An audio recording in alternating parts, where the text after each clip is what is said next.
اور یہ یاد رکھیں کہ جس طریقے سے جسم بیمار ہوتا ہے ویسے روح بھی بیمار ہوتی ہے، اور روح کی بیماری کا معاملہ ہے دل کا بیمار ہونا، اور دل بیمار ہوتا ہے باطنی خرابیوں کی بنیاد پر،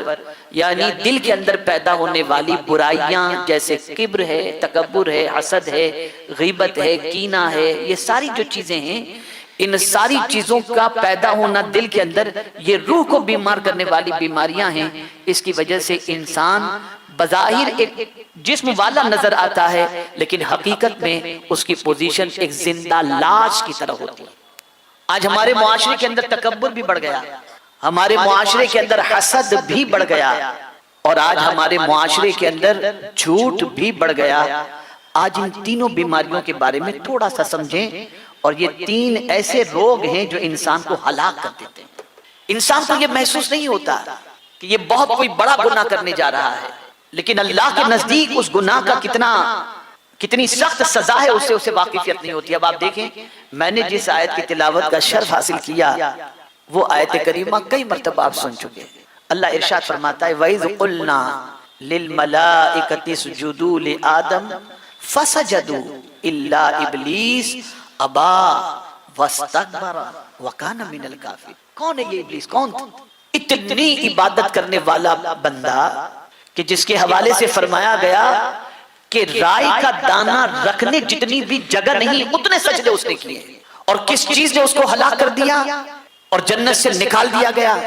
بارگاہ سمدیت سے اس کو مردود قرار دیا گیا، قیامت تک کے لیے اس کے گلے میں لعنت کا توق ڈال دیا گیا۔ وہ کون سا گناہ ہے؟ تو قرآن کہتا ہے اور یاد کرو، اللہ یاد دلا رہا ہے۔ اور جب ہم نے فرشتوں کو حکم دیا کہ آدم کو سجدہ کرو تو سب نے سجدہ کیا سوائے ابلیس کے،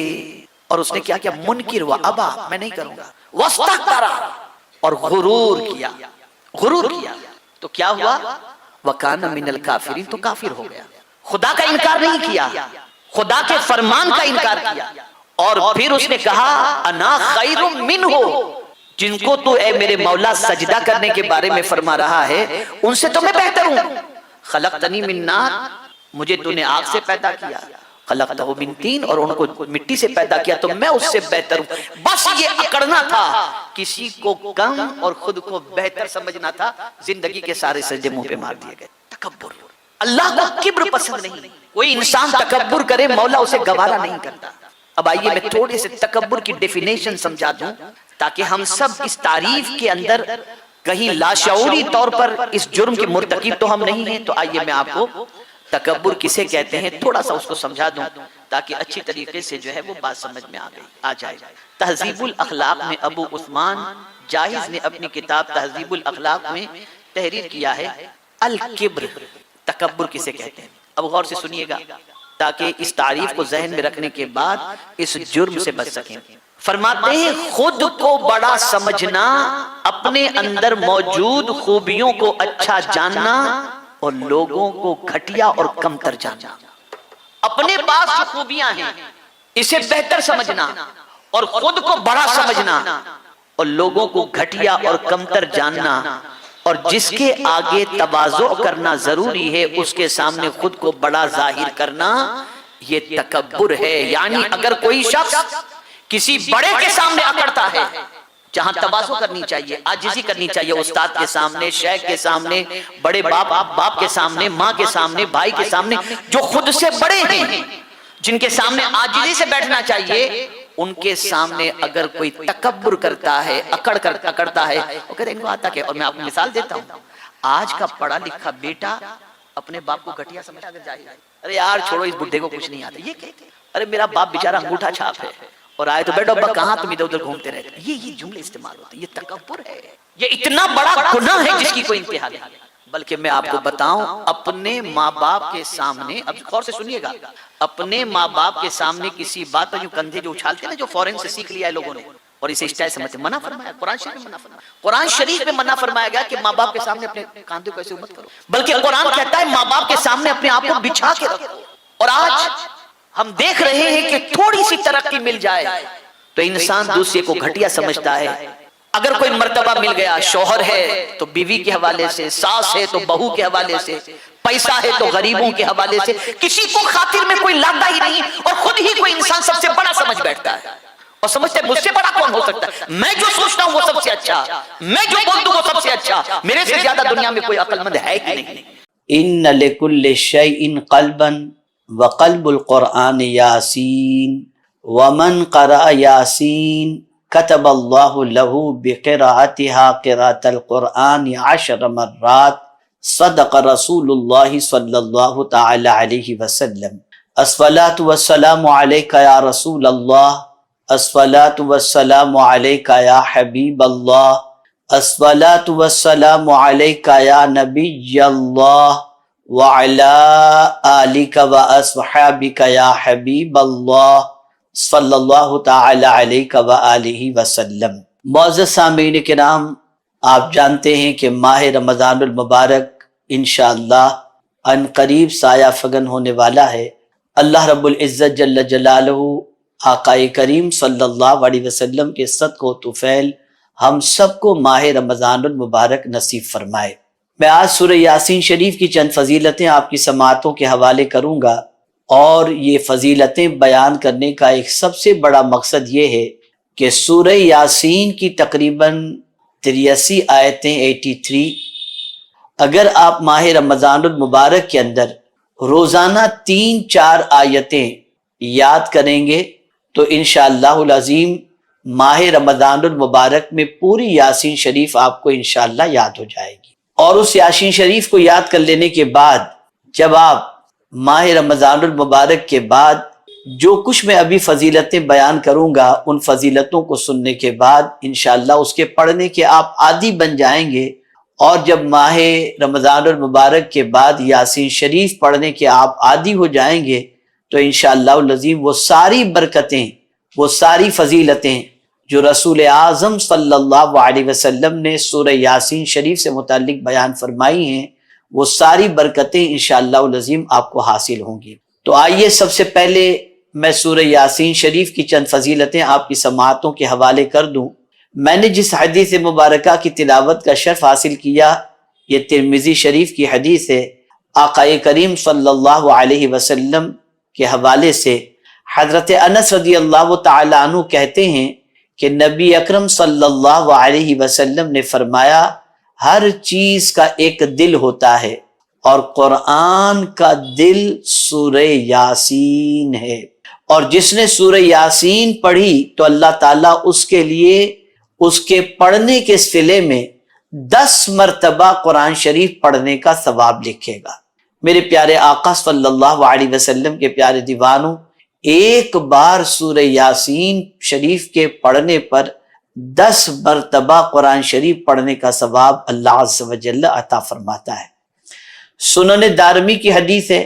عن ابی ہریرہ رضی اللہ تعالی عنہ قال قال رسول اللہ صلی اللہ تعالی علیہ وسلم ان اللہ تعالی قرأ طٰہٰ و یاسین قبل ان یخلق السماوات والارض ب1000 عام فلما سمعت الملائکۃ القرآن قالت طوبى لأمة ينزل هذا عليها وطوبى لأجواف تحمل هذا وطوبى لألسنة تتكلم بهذا۔ سنن دارمی۔ حضرت ابو ہریرہ رضی اللہ تعالی عنہ سے مروی ہے کہ حضور صلی اللہ علیہ وسلم نے ارشاد فرمایا کہ اللہ تعالیٰ نے زمین اور آسمان کے پیدائش سے 1000 سال پہلے سورہ طٰہٰ اور سورہ یاسین اپنی شان کے مطابق پڑھی۔ فرشتوں نے جب اسے سنا تو کہا خوشخبری ہے اس امت کے لیے جس کے لیے یہ سورت نازل ہوگی۔ اب سماعت فرمائیں، خاص طور پر یاسین شریف جو لوگ یاد کریں گے وہ اس فضیلت کو سماعت فرمانے کے بعد انشاءاللہ ضرور خوشی محسوس کریں گے کہ اللہ تعالیٰ نے سورہ یاسین یاد کرنے کی سعادت عطا فرمائی۔ آگے کیا فرماتے ہیں فرشتے؟ اور خوشخبری ہے ان پیٹوں کے لیے جو اسے اٹھائیں، اور خوشخبری ہے اس کے لیے جو اسے پڑھیں۔ میرے پیارے آقا صلی اللہ علیہ وسلم کے پیارے دیوانوں، جس دل کے اندر اللہ عز و جل سورہ یاسین رکھ دے اور جس پیٹ کے اندر اللہ عز و جل سورہ یاسین رکھ دے، اس پیٹ والے کے لیے فرشتے ملائک جو ہے وہ خوشخبری سناتے ہیں۔ وہ دل بہت اچھا دل ہے جس میں قرآن کا دل یعنی سورہ یاسین شریف موجود ہو۔ میرے پیارے آقا صلی اللہ تعالی علیہ وسلم کے پیارے دیوانوں، اسی طرح سے سنن دارمی کے اندر ایک اور حدیث مبارکہ سورہ یاسین کی فضیلت میں موجود ہے۔ عن ابی ہریرہ رضی اللہ تعالی عنہ قال قال رسول اللہ صلی اللہ علیہ وسلم من قرأ یاسین فی لیلۃ ابتغاء وجہ اللہ غفر له فی تلک اللیلہ۔ حضرت ابو ہریرہ رضی اللہ تعالی عنہ سے مروی ہے کہ حضور صلی اللہ علیہ وسلم نے فرمایا، جس نے رات میں اللہ کی رضا کے لیے سورہ یاسین کی تلاوت کی تو اللہ تعالیٰ نے اسے اسی رات میں بخش دیا، یعنی وہ بخش دے گا۔ اگر کوئی رات کو سورہ یاسین کی تلاوت کرے اللہ کی رضا کے لیے، اللہ کو خوش کرنے کے لیے،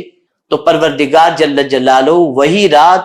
جس کے اندر اس نے سورہ یاسین کی تلاوت کی، اللہ تعالیٰ اسے بخشش کا مزدہ عطا فرمائے گا۔ اسی طریقے سے سنن دارمی کے اندر ایک اور حدیث مبارکہ ہے۔ عن عطاء ابن ابی رباح قال بلغنی ان رسول اللہ صلی اللہ علیہ وسلم قال من قرأ یاسین فی صدر النہار قضیت حوائجہ۔ حضرت عطاء ابن ابی رباح رضی اللہ تعالیٰ عنہ فرماتے ہیں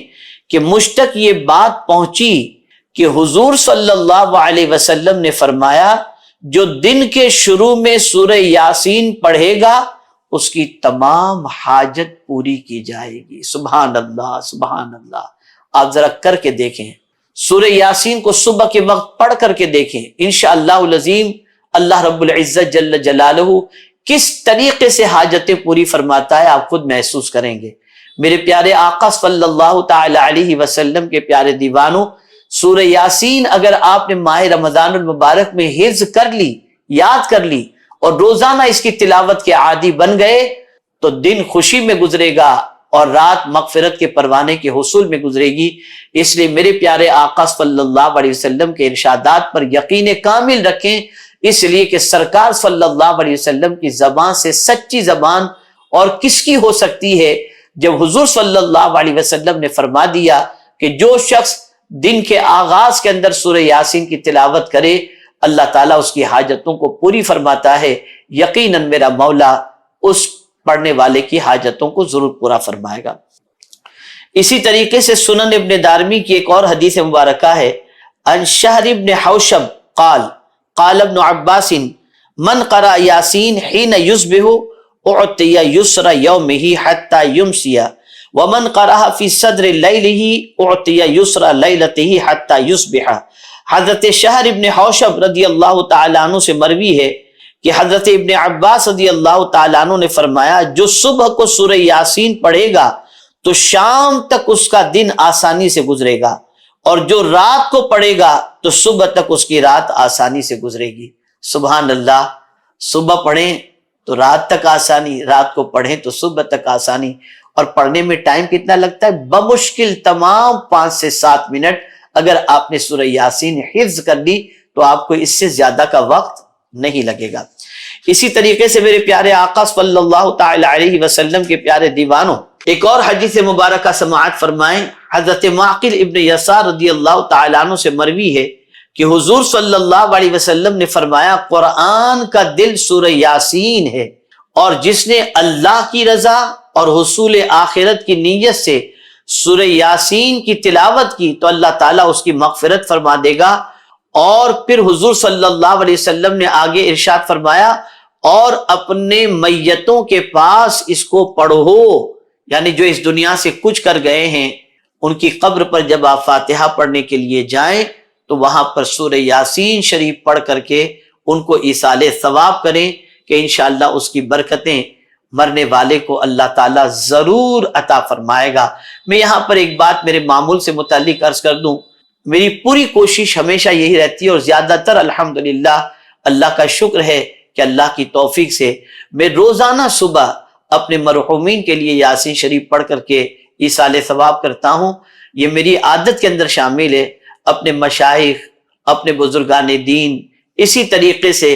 اپنے والدین، اپنی بہن، اپنے رشتہ دار، اعزاء، اقربا، مومنین و مومنات، سب کے لیے سورہ یاسین شریف پڑھ کر کے میں ایصال ثواب کرتا ہوں، اس لیے کہ آج میں اگر مرنے والوں کے لیے سورہ یاسین شریف پڑھ کر ایصال ثواب کروں گا تو جب میں اس دنیا سے جاؤں گا تو مجھے بھی یقین ہے کہ اللہ تعالیٰ لوگوں کے دلوں کے اندر سورہ یاسین شریف پڑھ کر مجھے بھی ایصال ثواب کرنے کی توفیق عطا فرمائے گا۔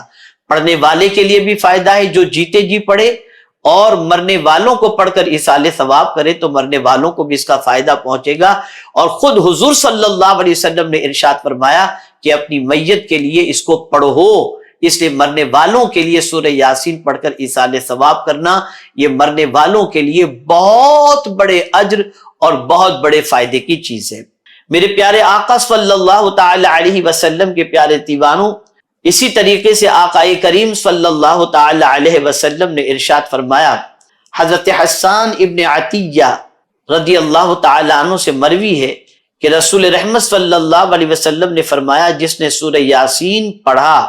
گویا کہ اس نے قرآن مجید 10 مرتبہ پڑھا۔ اسی طریقے سے